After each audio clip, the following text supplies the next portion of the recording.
Hi, I'm Clemens and welcome to the reveal of Hitman 3 Year 2. Here at IO Interactive, we've been building exciting new content for Hitman 3, and I'm super excited to share more details of what you can expect from another full year of support. First things first, Hitman 3 Year 2 will start on the 20th of January 2022. And today, I'm very excited to reveal some new details about what we've been working on. We've lined up some new reveals and details of 2 upcoming game modes and insights from our developers.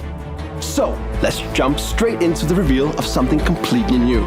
This is Elusive Target Arcade. We are always thinking of new ways to challenge our players and give them fresh experiences within the world of assassination.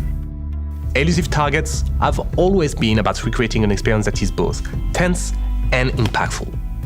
You get one chance to take down your target, there are no second chances, and failure is permanent. The Elusive Target Arcade is our way to take this concept to the next level. The formula has been the same for a while now, and we are ready to mix things up. But without sacrificing what made the Elusive Target so exciting in the first place. In this new mode, you'll take on the ultimate Elusive Target challenge and earn rewards as you go. This isn't just about taking down one target anymore. The Elusive Target Arcade tasks you with taking down several targets, one after the other, without failing and with new objectives and complications thrown into the mix. If you can complete the trial, you'll earn exclusive rewards that can be used in the rest of the game. And crucially, these trials will be permanent. Once they are added to the game, they'll be available and waiting for you whenever you are ready to play them. But if you fail a trial, you'll have to wait for the next day to give it another go. Through Year 2, we'll be updating the Elusive Target Arcade with more trials for you to take on and enjoy. We cannot wait to have you play the Elusive Target Arcade and let us know what you think. Elusive Target Arcade will be available for all Hitman 3 owners starting on January 20. We've been talking about changing the Elusive Target formula for a little while now, and we're excited to share the first details of how you can enjoy Elusive Targets in a new way. Now for something else that's coming to the game on January 20. And this is specific for PC players. We are super happy that we can finally release the whole Hitman trilogy game and release it to the PC VR community. The gameplay is perhaps even more exciting, and with the PC version you have now 2 hands, 2 controllers, and you also have the movement of your body. When we started working on it, I think one of the first things that we knew that we wanted to get in there was to have some more physicality in some of the movements, and throwing being one of the big parts in the whole trilogy. Even in the flat game, we really wanted to nail that. So we added the same base system where you aim. Right now you aim with your left hand, so you target with your left hand, and then you fling and release with your right. And it sort of just worked out of the box. At least, I mean, I think we have some footage of Klaus trying it for the very first time.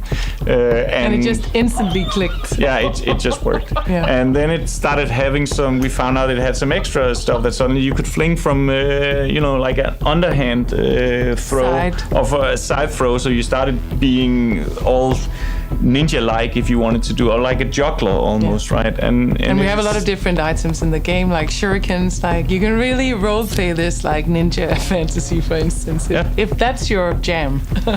Yeah, we also put in, stuff like the left hand attaching to the right when you're holding a weapon.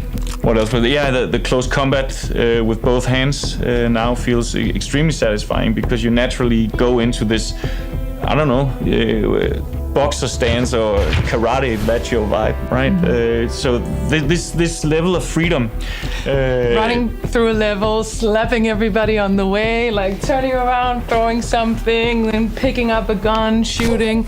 Like it turns into kind of a ballet sometimes almost, and you can really express your inner, like what kind of version of 47 you are today. Yeah, and I would say that especially in combat, these more action-packed areas have really gotten a notch up, simply because you're not controlling an animation or a character anymore. It's you doing the movements, and that really makes you feel when you do it right, it makes you feel extremely badass, which is super extremely super elegant. Cool. Elegant as well. Yes. And sometimes you feel like an idiot. That's what you do in Hitman, right? Yeah.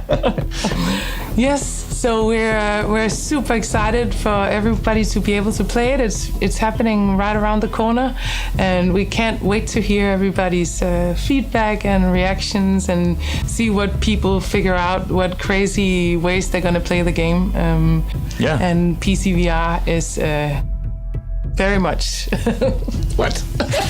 Have fun with it, really.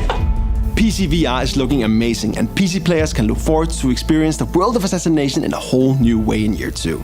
There's more to come for PC players a little later on, and we still have a new reveal of another game mode to come as well, so stay tuned for that. Now, let's check in with some more developers at IOI who will share fresh details on some of the technical improvements that are coming to the game during year 2. We're constantly working on our Glacier technology. It's powering our existing games and all our future games as well. And we want to use the year 2 of Hitman 3 as a chance to bring some of these improvements to our players early on. Some of those improvements, ray tracing. We're going to have better reflections, we're going to have better shadows. You know, Hitman looks amazingly already, but imagine that with ray tracing. It's really, really good. And we are excited to bring it to you, like metals, waters. It's awesome. It's really looking very nice. And we're bringing this to you 2022. We're also continuing our partnership with Intel that brought so many cool advancements to Hitman 2 and Hitman 3 for PC gamers. This year, we're going up another notch and implementing, as one of the first studios, XeSS technology from Intel, which is going to be in the game soon. One more, variable rate shading. Is a technique that is for graphic cards. What it makes is, depending on the load of the graphic cards, renders the frame one way or the other. This means better performance, better looking game, and more fun. I'm sure you guys are going to love it. That was more great news for Hitman 3 Year 2. Now, I want to share a few announcements about how we'll be welcoming new players and supporting new platforms this year. Firstly, we're happy to share with our PC players that Hitman 3 will arrive on Steam at the start of year 2, with full support of VR and all the technical improvements that you've just seen. If you're completely new to the world of Assassination, we're making it easier than ever to get started and play the full campaign in one single package. The Hitman trilogy includes Hitman 1, Hitman 2, and Hitman 3, giving you everything you need to jump straight into the world of Assassination. And when year 2 launches on January 20, the Hitman trilogy will be available through the Xbox Game Pass catalog for both console and PC.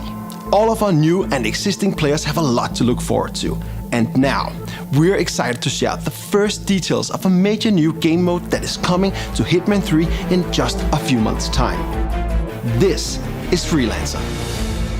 In Freelancer, you have a safe house. You don't get everything served for you as you do in the main missions usually.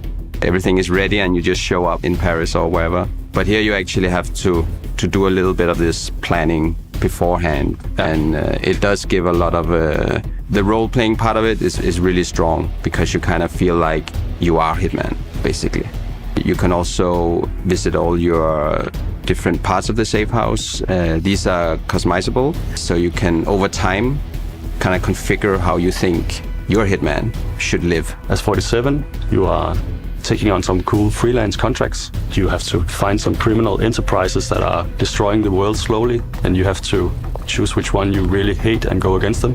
So really a campaign is a set of missions that spans across the world of Assassination. So as a player, you should imagine going on a longer kind of campaign where you go to different missions and you choose the order you want to approach them in. So there's a lot of strategical considerations as well. So this gives a very varied experience whenever you play new campaigns. Yes, it combines the territories and the locations in new ways. When you're on a campaign, you are going up against various types of crime, basically. First off, you have to try and corner the leader. You do that by going to different locations where you take down some of the more ordinary members.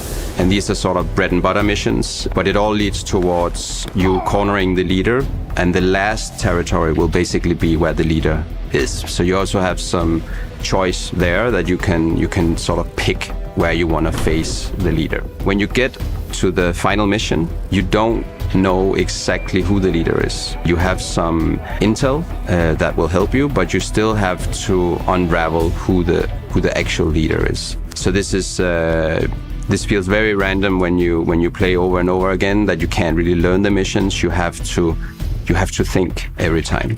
On these final missions, the leaders will also have additional help from their organization.